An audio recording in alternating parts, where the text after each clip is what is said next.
अस्सलाम वालेकुम वरहमतुल्लाह। बच्चों, आज के इस वीडियो में हम एनर्जी के बारे में बात करने जा रहे हैं। देखिए, फिज़िक्स में जिस तरह वर्क का अलग एक मतलब होता है, ये एक टर्म डिफ़ाइन की जाती हैं। मैकेनिकल वर्क जो है, मैकेनिकल वर्क का बिल्कुल अलग सा मतलब होता है हमारे लिटरल मीनिंग ऑफ वर्क से। इसी तरह से जो एनर्जी होती है, इस एनर्जी को जब हम डिफ़ाइन करते हैं किसी इसमें फ़िज़िक्स में, तो इसका जो सेंस होता है, यानी फ़िज़िक्स सेंस जो एनर्जी का है, फ़िज़िक्स के हवाले से जब हम एनर्जी को डिफ़ाइन करते हैं, तो हमारा जो रूटीन का कंसेप्ट एनर्जी का होता है, उससे अलग एक डेफिनेशन, एक कंसेप्ट हमारा एनर्जी का फ़िज़िक्स में है। फ़िज़िक्स में जब हम एनर्जी को डिफ़ाइन करते हैं, तो हम मैकेनिक्स में जब हम मैकेनिकल एनर्जी की बात करते हैं, ख़ास तौर पर, क्योंकि इस चैप्टर में हम या इस 11th के सिलेबस में हम मैकेनिक्स ही पढ़ते रहते हैं, तो अगर हम मैकेनिक्स में एनर्जी की बात करें और कहें कि भाई एनर्जी ऑफ ए बॉडी कैसे हम डिफ़ाइन करें, तो हम देखते हैं कि हर एक बॉडी को कुछ न कुछ कैपेसिटी, टोटल कोई कैपेसिटी होती है वर्क करने की। जब हम किसी ऑब्जेक्ट पर कोई फोर्स अप्लाई करते हैं, वो डिस्प्लेस हो जाता है in the direction of force, तो वो कोई वर्क करता है। अब हर एक ऑब्जेक्ट एक अमाउंट ऑफ वर्क नहीं करता है, बल्कि अलग अलग वर्क जो है अलग अलग ऑब्जेक्ट से होते हैं। तो हमारा यहाँ पर यही होता है कि जब हम किसी बॉडी को देखते हैं, तो फिर हम देखना चाहते हैं कि इसमें total capacity of doing work कितना है, यानी टोटल वर्क कितना इस बॉडी से हो सकता है, और जितना उसकी टोटल कैपेसिटी है वर्क करने की, वही उसकी एनर्जी है। तो लिहाजा हम एनर्जी को इस तरह से डिफाइन करते हैं कि it is the total capacity of doing work by body. Total capacity of doing work by body. अब यहाँ पर ज़रा देख लीजिए कि हमारे पास एक ब्लॉक है, और इस ब्लॉक को हमने एक हॉरिजॉन्टल प्लेन पर रखा हुआ है, और हमने एक फोर्स अप्लाई किया हुआ है यहाँ से 5 न्यूटन्स, और ब्लॉक यहाँ से यहाँ तक डिस्प्लेस हो गया, और डिस्प्लेसमेंट है 10 मीटर्स। तो यकीनन वर्क है force into displacement, 5 newtons into 10 metres, तो दैट इज 50 न्यूटन मीटर्स और 50 जूल्स। अगर हम यही दूसरा ब्लॉक इसी तरीके का ले लें और उस पर यही फोर्स अप्लाई करें, मतलब 5 न्यूटन फोर्स ही अप्लाई करें, लेकिन ब्लॉक अब हमारे पास दूसरा है। मान लीजिए दूसरा एक ब्लॉक है ये वाला, ठीक है ना। अब इस पर 5 न्यूटन फोर्स अप्लाई करते हैं, तो क्या होता है कि इस ब्लॉक की डिस्प्लेसमेंट मान लीजिए पहले ब्लॉक से ज़्यादा हो रही है, और ये 10 मीटर की जगह 20 मीटर की डिस्प्लेसमेंट इसको हो रही है इस फोर्स की वजह से। तो अब अगर हम वर्क मेजर करें दूसरे ब्लॉक के केस में, 5 न्यूटन यहाँ भी हमने फोर्स अप्लाई किया, मगर यहाँ जो डिस्प्लेसमेंट हो गई वो 20 मीटर्स हो गई, और लिहाजा यहाँ पर जो वर्क हो गया वो 100 जूल्स हो गया। तो देखिए, आपके पास फोर्स तो एक ही जैसा था, 5 न्यूटन फोर्स पहले ब्लॉक पर, 5 न्यूटन फोर्स दूसरे ब्लॉक पर, लेकिन पहले ब्लॉक ने 50 जूल्स वर्क किया और दूसरे ब्लॉक ने 100 जूल्स वर्क किया। इसका मतलब ये हुआ कि जो आपका दूसरा ब्लॉक है उसमें जो टोटल कैपेसिटी है, जो क्षमता है, जो टोटल कैपेसिटी है वर्क करने की, वो ज़्यादा है। और जो ये वर्क करने की कैपेसिटी जिस ऑब्जेक्ट में, जिस बॉडी में जितनी ज़्यादा होती है, उतना ही वो उसकी एनर्जी ज़्यादा होती है। लिहाजा total capacity of doing work ही हम एनर्जी कहलाती हैं। तो यहाँ पर वर्क आप देख लीजिए, पहले ब्लॉक में जब 50 जूल टोटल वर्क हो गया, तो अगर हम मान के चलते हैं कि इसमें टोटल कैपेसिटी वर्क करने की 50 जूल्स थी, तो टोटल इसकी एनर्जी 50 जूल्स है। और अगर इस दूसरे ब्लॉक में टोटल कैपेसिटी है वर्क करने की 100 जूल्स, तो इसकी एनर्जी 100 जूल्स है। ये तरीका होता है एनर्जी को इवैल्यूएट करने का, एनर्जी को कैलकुलेट करने का, ठीक है कि नहीं। हम आगे बढ़ते हैं। जब हम इस एनर्जी को देखते हैं, तो फिर एनर्जी के टाइप्स हो सकते हैं। आप देखते हैं कि कितने टाइप्स एनर्जी के हैं। हीट एनर्जी है, लाइट एनर्जी है, साउंड एनर्जी है, फिर न्यूक्लियर एनर्जी है, केमिकल एनर्जी है, मैकेनिकल एनर्जी है। सारे फॉर्म्स जो एनर्जी के हैं, कितने फॉर्म्स आपने सुने होंगे। मगर मेरे ख्याल से अगर हम डिफरेंट फॉर्म्स ऑफ एनर्जी को क्लासिफाई करें, तो हमें, या समझने की कोशिश करें, तो हमें सारे फॉर्म्स ऑफ एनर्जी को अलग अलग से फिर हम समझ भी सकते हैं। लेकिन अगर हम देखें तो जनरल में, चाहे वो हीट एनर्जी हो, चाहे वो लाइट एनर्जी हो, चाहे वो साउंड एनर्जी हो, ये दरअसल 3 फॉर्म्स ऑफ एनर्जी के टाइप्स होते हैं। यानी एनर्जी बेसिकली 3 फॉर्म्स होते हैं, और उन 3 फॉर्म्स में से ये बाकी फॉर्म्स जो हैं, बाकी फॉर्म्स में एनर्जी कन्वर्ट हो सकती है। तो वो तीन फॉर्म्स जो बेसिक फॉर्म्स हैं एनर्जी के, यानी एनर्जी बेसिकली तीन ही फॉर्म्स में एग्जिस्ट होगी, और इन्हीं तीन फॉर्म्स में से कोई फॉर्म कभी हीट एनर्जी में कन्वर्ट होगा, लाइट में कन्वर्ट हो सकता है, साउंड में कन्वर्ट हो सकता है। वो तीन फॉर्म्स क्या हैं? वो उनमें से एक है मैकेनिकल एनर्जी, मान लीजिए, ठीक है, और एक हम कह सकते हैं केमिकल एनर्जी, ठीक है, और तीसरा हम कह सकते हैं न्यूक्लियर एनर्जी। मैं समझता हूं कि ये तीन जो है न्यूक्लियर एनर्जी, ये तीन जो है ये बहुत ही अहम फॉर्म्स हैं, और ये जो हीट वगैरह है वो इन्हीं में से कोई ना कोई फॉर्म ऑफ एनर्जी कन्वर्ट होके आता है, इस हीट में या लाइट में या साउंड में। देखिए मैं आपको समझाता हूं। आप केमिकल एनर्जी को हीट एनर्जी में कन्वर्ट होते हुए देखते हैं, ठीक है, आप केमिकल रिएक्शन देखते हैं, केमिकल रिएक्शंस में आप देखते हैं कि हीट प्रोड्यूस होती है। कैंडल जलता है, कैंडल जब जलता है तो क्या होता है, वहाँ केमिकल एनर्जी कन्वर्ट हो जाती है, किसमें? हीट एनर्जी में। कोई फ्यूल जलता है तो वहाँ पर केमिकल एनर्जी कन्वर्ट होती है into heat energy. Nuclear energy, आप जानते हैं कि न्यूक्लियर रिएक्टर्स हैं, फिशन होता है, फ्यूजन होता है, तो वहाँ पर जो बाकी एनर्जी जो वहाँ पर प्रोड्यूस होती है वो in the form of heat, in the form of light, वहाँ पर काफ़ी एनर्जी हमें मिलती है, और वो हम देख रहे हैं कि ये फॉर्म्स हमें मिलते हैं न्यूक्लियर एनर्जी से, जब न्यूक्लियर प्रोसेसेस होते हैं। तो जो हम हीट एनर्जी कहते हैं, लाइट एनर्जी कहते हैं, तो वो सारे फॉर्म्स जो हम कहते हैं वो सारे फॉर्म्स कभी कभी mechanical energy, chemical energy convert हो सकती हैं उन फॉर्म्स में, कभी न्यूक्लियर एनर्जी कन्वर्ट हो सकती है उन फॉर्म में। इसी तरह से मैकेनिकल एनर्जी भी कन्वर्ट हो सकती है। अगर आप सिंपल सा अपनी छोटी क्लासेस से ही आपने पढ़ा है कि अगर आप अपने दो हाथों को एक दूसरे के साथ रब करें तो क्या है, मैकेनिकल एनर्जी वहाँ पर कन्वर्ट होती है इनटू हीट एनर्जी, फ्रिक्शन से हीट प्रोड्यूस होती है, तो यहाँ मैकेनिकल एनर्जी आपकी कन्वर्ट हो जाती है इनटू हीट एनर्जी। तो लिहाजा हम बाकी सारे फॉर्म्स ऑफ एनर्जीज को अगर रहने दें और तीन फॉर्म्स को अगर हम समझ लें तो हमने इसका मतलब ये हुआ कि सारे फॉर्म्स ऑफ एनर्जीज में आ गए। मगर इस चैप्टर में अब ना हमें केमिकल एनर्जी और ना ही न्यूक्लियर एनर्जी को डिस्कस करना है, हमें डिस्कस करना है मैकेनिकल एनर्जी को। तो आइए देखते हैं कि ये मैकेनिकल एनर्जी क्या है। तो पहले हमने क्या कहा, हमने ये कहा कि भाई वर्क क्या होता है, फिर हमने कहा कि एनर्जी जो है, क्योंकि पिछले चैप्टर्स में हमने वर्क के बारे में, पिछले वीडियोस में हमने वर्क के बारे में बहुत कुछ पढ़ा, और उसके बाद हमने देखा एनर्जी क्या है, फिर हमने एनर्जी को डिफाइन किया इन टर्म्स ऑफ वर्क। लिहाजा एनर्जी जो है उसके भी यूनिट्स वर्क जैसे आ गए, जूल्स। हमने कहा कि एनर्जी कुछ और नहीं है, ये total capacity of doing work है, यानी टोटल वर्क को ही हम एनर्जी कहते हैं। जितना टोटल वर्क एक बॉडी कर सकती है वही उसकी एनर्जी है। अब हम एनर्जी की ये टाइप्स में मैकेनिकल एनर्जी जो है उसको डिस्कस करना चाहेंगे। तो मैकेनिकल एनर्जी क्या होती है? देखिए, एनर्जी जो किसी ऑब्जेक्ट में, किसी बॉडी में, किसी सिस्टम में हो सकती है due to its state of motion, height और कॉन्फ़िगरेशन, तो हम उस एनर्जी को मैकेनिकल एनर्जी कहते हैं। अगर किसी ऑब्जेक्ट में, किसी सिस्टम में, किसी बॉडी में कोई एनर्जी है मोशन की वजह से, या फिर किसी पोजीशन की वजह से, या कॉन्फ़िगरेशन की वजह से, तो वो जो सम टोटल उसका एनर्जी का होगा, कभी कभी सब चीज़ें हो सकती हैं बॉडी में एक साथ। एक बॉडी मोशन में हो सकती है और किसी हाइट पर भी हो सकती है, तो उसमें कोई काइनेटिक एनर्जी भी हो सकती है, कोई पोटेंशियल एनर्जी भी हो सकती है। अगर मैं इस पेन को ऊपर से छोड़ दूं तो जब ये ऊपर है, आप जानते हैं कि हाइट की वजह से इसमें कोई पोटेंशियल एनर्जी है, ठीक है। अब जब अभी इसमें कोई काइनेटिक एनर्जी नहीं है, लेकिन जब मैं छोड़ रहा हूं तो ये नीचे की तरफ जा रहा है, तो इसमें क्या आ गई, काइनेटिक एनर्जी। मगर जब ये आधा रास्ता नीचे पहुंच गया तो अभी भी ये किसी हाइट पर है, तो अभी भी इसमें पोटेंशियल एनर्जी है, लेकिन अब ये मूव भी कर रहा है, इसमें काइनेटिक एनर्जी भी है। अब ये सम टोटल जो है इसका, kinetic energy plus potential energy, ये इसकी मैकेनिकल एनर्जी है।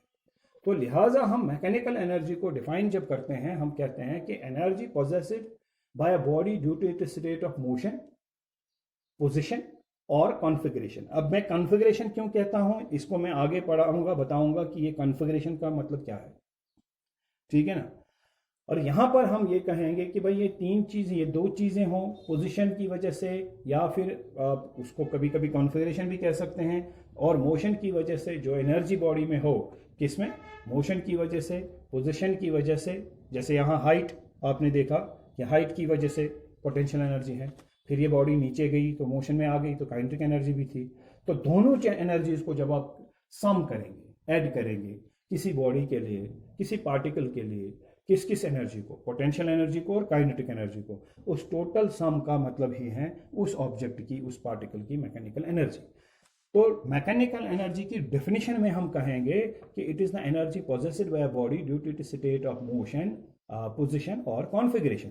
और मैथमेटिकली अगर हम इसको एक्सप्रेस करेंगे तो हम कहेंगे कि भाई mechanical energy of a body is equal to the sum of its kinetic energy and potential energy. अब इसका मतलब ये हुआ कि मैकेनिकल एनर्जी दो टाइप्स की हो सकती हैं, यानी एक बॉडी में जो मैकेनिकल एनर्जी हो सकती है, कभी वो काइनेटिक एनर्जी हो सकती है या फिर पोटेंशियल एनर्जी हो सकती है या फिर दोनों। यानी मैकेनिकल एनर्जी किसी बॉडी की जो उसकी काइनेटिक एनर्जी हो, मैकेनिकल एनर्जी किसी बॉडी की जो उसकी पोटेंशियल एनर्जी हो।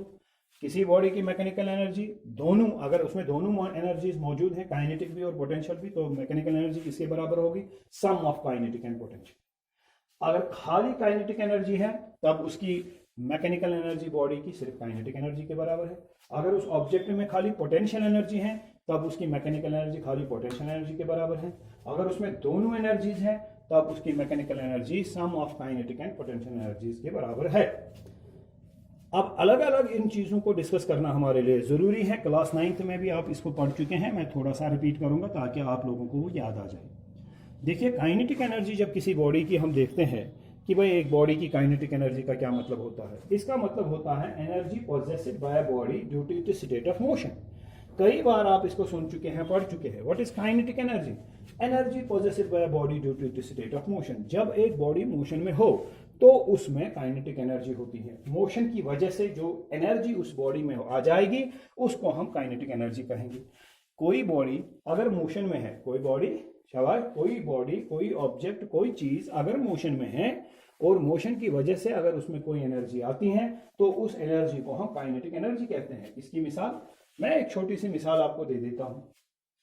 देखिए, अगर आपके पास एक मान लीजिए एक विंडो पैन है, एक शीशा है जो खिड़की में लगता है ना, शीशा या मिरर है जिसमें आप मुंह देखते हो अपना, ठीक है ना। आप एक ऐसा शीशा जो है आपने नीचे रख दिया। अब आपने क्या किया, आपने छोटा सा कंकर, पत्थर छोटा सा आपने इस शीशे पर रख दिया, यानी बहुत भारी पत्थर नहीं, हाँ एक छोटा सा पत्थर आपने शीशे पर रख दिया, आराम से रख दिया। आप देख रहे हैं शीशा नीचे है और उसके ऊपर एक पत्थर है और इस पत्थर के वजन से, इस पत्थर की वजह से ये शीशा नहीं टूटा। अब आप क्या करेंगे, अब आप एक छोटा सा काम करेंगे कि आप मान लीजिए ये पत्थर है और आप इस पत्थर को शीशे से ऊपर उठाएंगे। थोड़ा सा ऊपर उठाया आपने और फिर छोड़ दिया। अब जैसे ये पत्थर शीशे पर गिर गया, शीशा टूट गया। अब यही पत्थर तो पहले भी शीशे पर था, तब तो शीशा नहीं टूटा था इसकी वजह से। अब जब आप इसको ऊपर से छोड़ दिया तो जब ये इसको नीचे टकराया ये पत्थर इसके साथ, तो शीशा टूट गया इसी पत्थर की वजह से। तो ऐसा क्यों हो गया? ऐसा इसलिए हो गया क्योंकि जब ये पत्थर अब नीचे आ रहा था इसमें काइनेटिक एनर्जी थी। पहले जब हमने इसको ऊपर ले लिया, आप जानते हैं इसमें पोटेंशियल एनर्जी आ गई, ठीक है ना। अब छोड़ दिया तो वो पोटेंशियल एनर्जी कन्वर्ट हो गई काइनेटिक एनर्जी में। जब ये नीचे आ गया तो मोशन में आ गया, मोशन में आ गया तो काइनेटिक एनर्जी इसमें आ गई। उस काइनेटिक एनर्जी की वजह से ये शीशा टूट गया। सो यकीनन जब ये रेस्ट में ये पत्थर था तो कोई एनर्जी इस वक्त उसमें नहीं ऐसी थी जो इस शीशे को तोड़ सकती थी। लेकिन जब ये मोशन में आ गया तो यकीनन इसी पत्थर में, इसी कंकर में एक ऐसी एनर्जी आ गई जिसकी वजह से ये शीशा टूट गया। तो मोशन की वजह से ऑब्जेक्ट्स में एनर्जी आ जाती है और उसी एनर्जी को हम काइनेटिक एनर्जी कहते हैं। अब आप देख लीजिए, दरिया में से पानी बहता है और अगर आप उस दरिया के किनारों पर अगर कोई डर्ट, डस्ट या कोई चीज पड़ी होती है तो जब पानी की लहर इस किनारे के ऊपर से आ जाती है, उसमें जो पानी के फ्लोइंग वाटर में, बहते हुए पानी में मोशन की वजह से जो काइनेटिक एनर्जी उसमें होती है, उस काइनेटिक एनर्जी को ये उन सारी चीज़ों को अपने साथ बहा के ले जाती है। आप देखते हैं कि कभी हम वैसा करना नहीं चाहिए हमें, लेकिन हम कभी कभी देखते हैं दरिया में कोई गाय, भैंस या कोई जानवर जो है वो मरा पड़ा होता है और हमने दरिया में इसको फेंका होता है। इतना भारी और फिर हम देखते हैं कि फ्लोइंग वाटर जो है वो उसको अपने साथ बहा के ले जाता है वाटर की काइनेटिक एनर्जी की वजह से। इसी तरह से जब एक गन से एक बुलेट फायर हो जाती है तो बहुत ही ज़्यादा वेलोसिटी उस बुलेट में आ जाती है, और जब बहुत ही ज़्यादा वेलोसिटी उस बुलेट में आ गई, गोली में आ गई, तो उसमें बहुत ज़्यादा काइनेटिक एनर्जी आ गई मोशन की वजह से। और उस काइनेटिक एनर्जी की वजह से आप देखते हैं कि ये बुलेट क्या कारनामे करती हैं, दीवारों को क्रॉस करती हैं, फांद के जाती हैं, और खुदा न खास्ता किसी इंसान को, किसी जानदार को ये बुलेट लग गई तो उसके आर पार भी जा सकती है या उसको मार भी सकती है। तो कई चीज़ें जो मोशन में होते हैं उनमें काइनेटिक एनर्जी, यानी सारी चीज़ें, कई चीज़ें नहीं, सारी चीज़ें जो मोशन में होती हैं उनमें काइनेटिक एनर्जी होती है। तो काइनेटिक एनर्जी क्या है फिर? Energy possessed by a body due to its state of motion. इसको पोटेंशियल एनर्जी दूसरा टाइप है, उसको करने से पहले इस काइनेटिक एनर्जी के एक्सप्रेशन को हम पहले देख लेंगे। हमें एक्सप्रेशन देखने के दो तरीके हैं। देखिए, मैं एक तरीका यहां पर सीधा कैलकुलस के बगैर जो तरीका है, जो आप क्लास 9th में भी कर चुके हैं, पहले हम उससे देख लेंगे। मान लीजिए कि आपके पास ये एक बॉडी है और इस बॉडी पर आपने एक फोर्स अप्लाई किया हुआ है F, बॉडी की मास है M, initially it is at rest, so U is 0। ये वीडियो में आ रहा है कि नहीं आ रहा है? आ रहा है, ठीक है। अब ये बॉडी यहां आ गई और इसकी फाइनल वेलोसिटी है v, तो मास तो m ही है। मान लीजिए यहां से यहां तक जो डिस्प्लेसमेंट हो गई वो s है, ठीक है भाई। अब बताइए जरा, इस बॉडी पर जो इनिशियल वेलोसिटी थी वो क्या थी? 0, फाइनल वेलोसिटी v। एक्सेलरेशन होगा क्योंकि फोर्स अप्लाई किया आपने। जब फोर्स होता है किसी बॉडी पर तो वो एक्सेलरेट हो जाती है, तो उसमें एक्सेलरेशन जो होगा वो क्या होगा? v square minus u square is equal to 2as, that is v square minus 0 square is equal to 2as, that means a is equal to v square by 2s। ये एक्सेलरेशन है body का। अब force कितना है इस पर? Force है mass into acceleration. तो मास कितना है? मास है m, एक्सेलरेशन कितना है? वो है v स्क्वायर बाई 2s। अच्छा, जब आपने बॉडी पर फोर्स अप्लाई किया तो ये बॉडी तो डिस्प्लेस हो गई थी उसी डायरेक्शन में जिस डायरेक्शन में फोर्स अप्लाई किया, तो वर्क हो गया। तो वर्क किससे बराबर हो गया यहाँ पर? F इंटू एक्स, क्योंकि cos 0, angle between F and S is 0। Force और डिस्प्लेसमेंट एक ही डायरेक्शन में है, तो इसका मतलब ये हुआ cos 0 आएगा। cos 0 1 होता है, तो वर्क खाली F इंटू एस है। अब बताइए वर्क कितना हो गया बॉडी पर? वर्क हो गया, शाबाश, W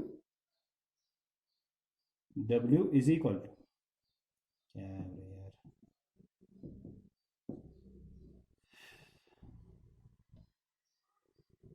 W is equal to what is F? F is mv square by 2s, and what is s? s is s, ठीक है। यह फोर्स की हमने यहाँ पर सबस्टिट्यूट किया फोर्स के लिए, इसकी एक्सप्रेशन को s हमने यहाँ पर लिखा, s and s will cancel, तो ये वर्क आएगा mv स्क्वायर बाई 2, जिसको हम इस तरह लिख सकते हैं 1/2 mv स्क्वायर, ठीक है भाई, ऐसे भी लिख सकते हैं ना। अब ये वर्क जो आपने इस पर किया, ये वर्क ही तो कन्वर्ट हो गया ना काइनेटिक एनर्जी में। इस वर्क की वजह से ही काइनेटिक एनर्जी आ गई, तो ये वर्क काइनेटिक एनर्जी में कन्वर्ट होगा और काइनेटिक एनर्जी होगी 1/2 ऑफ mv स्क्वायर। ये वर्क ही काइनेटिक एनर्जी बनाएगा। तो इस बॉडी की काइनेटिक एनर्जी कितनी है? 1/2 ऑफ mv स्क्वायर। तो एक्सप्रेशन फॉर काइनेटिक एनर्जी क्या होती है? 1/2 ऑफ mv स्क्वायर। अब जरा बताइए मुझे, अगर आप एक बॉडी की मास इंक्रीज करते हैं तो काइनेटिक एनर्जी इंक्रीज होगी। हो सकता है कि कोई भारी बॉडी हो, मास तो वैसे बॉडी की इंक्रीज नहीं करवाई जा सकती है, लेकिन ऐसा माना जा सकता है जिस बॉडी की मास कम हो या जिस बॉडी की मास ज्यादा हो। जिसकी कम हो मास तो काइनेटिक एनर्जी कम हो सकती है, और मास ज्यादा तो काइनेटिक एनर्जी ज्यादा हो सकती है। मगर मास से ज्यादा आप देखें तो काइनेटिक एनर्जी वेलोसिटी पर डिपेंड करती है, यानी जितनी ज्यादा वेलोसिटी उसका स्क्वायर होकर काइनेटिक एनर्जी इंक्रीज हो जाएगी। अगर आप वेलोसिटी को 2 से 3, मान लीजिए 1/2 ऑफ m कांस्टेंट रख लेते हैं, यानी 1/2 तो कांस्टेंट है ही, मास ऑफ बॉडी भी कांस्टेंट ही है, तो अगर वेलोसिटी बॉडी की पहले 2 है तो काइनेटिक एनर्जी आएगी ये कांस्टेंट, मान लीजिए k एंड 2 स्क्वायर, अब अगर आप काइनेटिक एनर्जी, अगर आप किसी बॉडी की, इस बॉडी की वेलोसिटी सिर्फ 1 यूनिट बढ़ाते हो, 2 से 3 करते हो, तो उसकी काइनेटिक एनर्जी आप क्या आएगी, k3²। अगर इसका रेशो आप देखेंगे ये कितना बनेगा, ये k और k कैंसिल रेशो में हो जाएगा, यहाँ पर 9 आएगा, यहाँ पर 4, 9:4। आप देख रहे हैं, यानी स्क्वायर के साथ काइनेटिक एनर्जी इंक्रीज होती है, क्योंकि काइनेटिक एनर्जी डिपेंड करती है on the square of the velocity. अगर किसी ऑब्जेक्ट की आप काइनेटिक एनर्जी बढ़ाना चाहते हैं तो किसको बढ़ाने की प्रेफरेंस देंगे, मास को या वेलोसिटी को?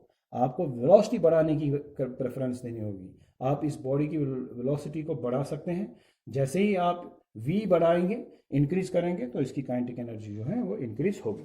ठीक है कि नहीं? हाँ, तो अब दूसरा तरीका भी इसका डिराइव करने का हो सकता है, काइनेटिक एनर्जी का कैलकुलस मेथड हो सकता है, और कैलकुलस मेथड से भी हम इसको डिराइव कर सकते हैं। और वो calculus method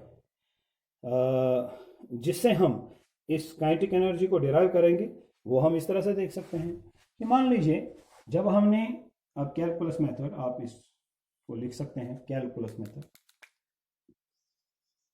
calculus method for kinetic energy equal to 1/2 of mv²। इस चीज को डिराइव करने के लिए कैलकुलस मेथड कैसा है?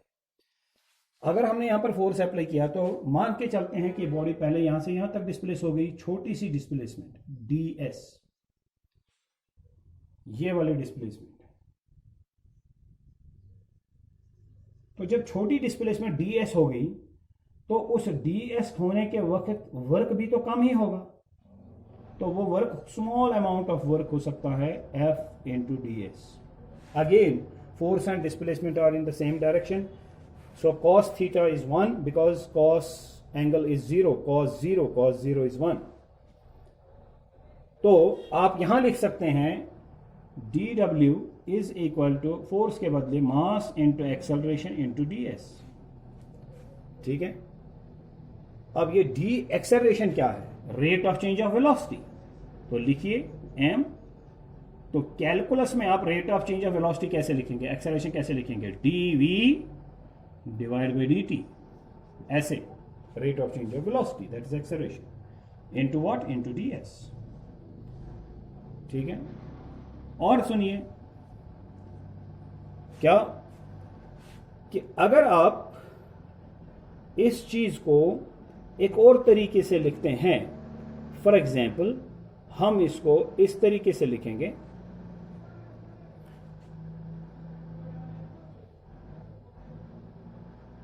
अगर हम यहां मल्टीप्लाई करेंगे और डिवाइड करेंगे, हम इस तरह से लिख सकते हैं,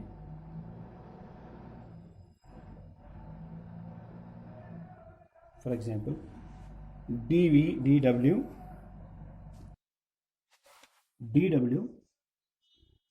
इज इक्वल टू, आप लिखेंगे m ds by dt, what is ds by dt, rate of change of what, displacement, that is v, velocity into dv।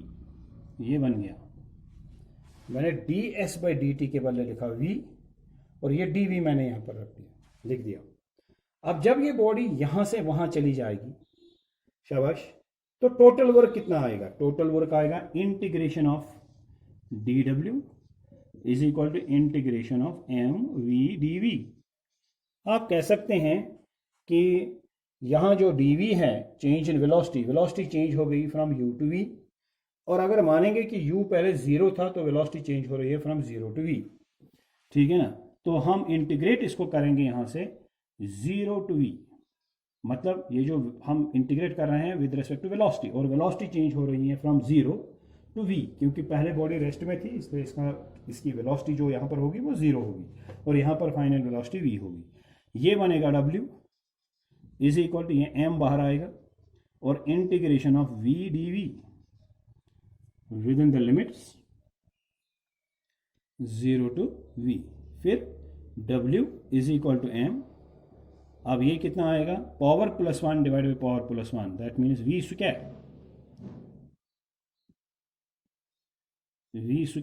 By 2 within the limit is 0 to v।